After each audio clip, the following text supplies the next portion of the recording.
I'm going to share 3 things that you need to know if you are going to be buying a house here in the area within the next year or so. If we were sitting face to face having a buyer consultation, either at a coffee shop or over Zoom.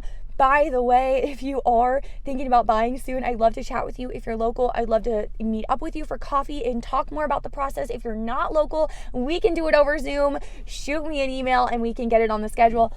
But if we were meeting for coffee face to face, talking about the process, these are some of the things that I would tell you.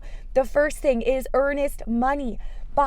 First-time buyers often get earnest money confused with the down payment, but earnest money and the down payment are not the same thing. Your earnest money is basically just to show the seller that you're serious about buying their home. The earnest money is honestly whatever price that you would like to give for the earnest money. And it will sit in escrow until we close. And at closing, it does go toward the down payment of the home. So it's not like you pay this earnest money plus your down payment. If that makes sense, it goes toward the down payment of the home when we close.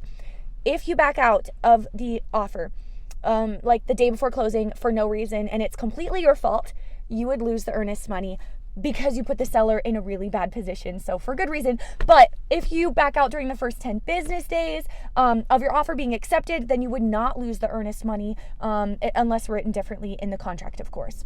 The next thing you need to know about is the inspection period. Once you get an offer accepted, as always, unless stated differently in the contract, your inspection period begins and you will have 10 business days from the time your offer is accepted, beginning the time your offer is accepted, to get inspections done, which is something we can handle for you from start to finish as your agents, hiring, showing up, negotiating repairs for you, all of that, of course.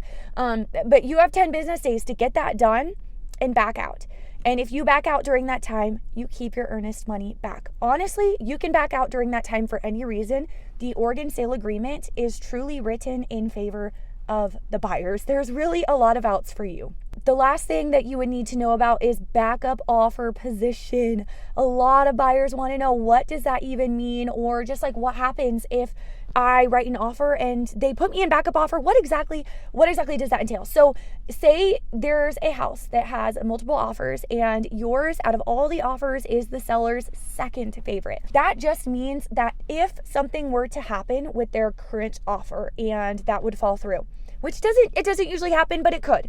If that happens, then you would then have the first choice. You would automatically be under contract on that house yourself. However, say you find a house you like first, because you might be wondering, what if the offer falls through 20 days after I wrote an offer on this home and I've already found